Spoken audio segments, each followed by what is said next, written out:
The question a whole lot of folks have tonight is, when will the power be back on? Utility crews are out there on the roads working to turn the power back on for all of those still in the dark. News 8's Bob Wilson was with some of those linemen today. He joins us live now from New Haven with more. Bob? Yeah, well, New Haven dodged a big bullet here. This substation was close to flooding. They were able to keep the water out. As a matter of fact, you can see a couple of sandbags here that are remnants of that. However, we were out in Brantford where they're making progress. They've lowered the number about to 10%. Down to just about 55–60% or so in Brantford, with power still out. They're working around the clock, learning from lessons past. As soon as the winds died this morning, it was buckets up from CLNP to UI to the municipal electric companies.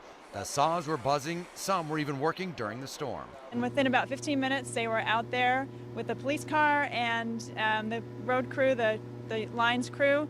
They chopped up the tree, they fixed the line, and by 8 o'clock, within less than 3 hours, we had power back in the height of the storm. CLNP has restored power to about 200,000 customers since the height of the outage.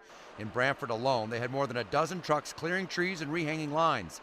Even so, they want to emphasize it will be a long, tough road for many, and to expect the power to stay out for days. How are you prepared? Food in the fridge and stuff that's non-perishable too. So yeah, we're prepared. Here is one of the biggest changes that CLNP has made. Last year, emergency crews in towns were complaining because they couldn't cut the trees off the power lines because there weren't enough CLNP crews around to tell them that the lines were de-energized. Well, look at this right here.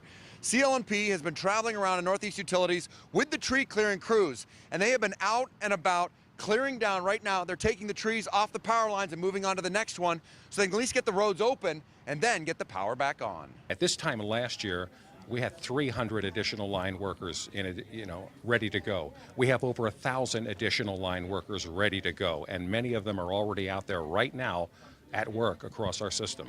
CLNP had requested 2,000 line workers from as far away as Texas in the Midwest.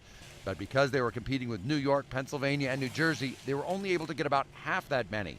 But one change they say they made that should help is that CLNP has more than 500 electrical contractors on standby to rehang service lines to individual homes, so that way the line crews can work on the bigger problems.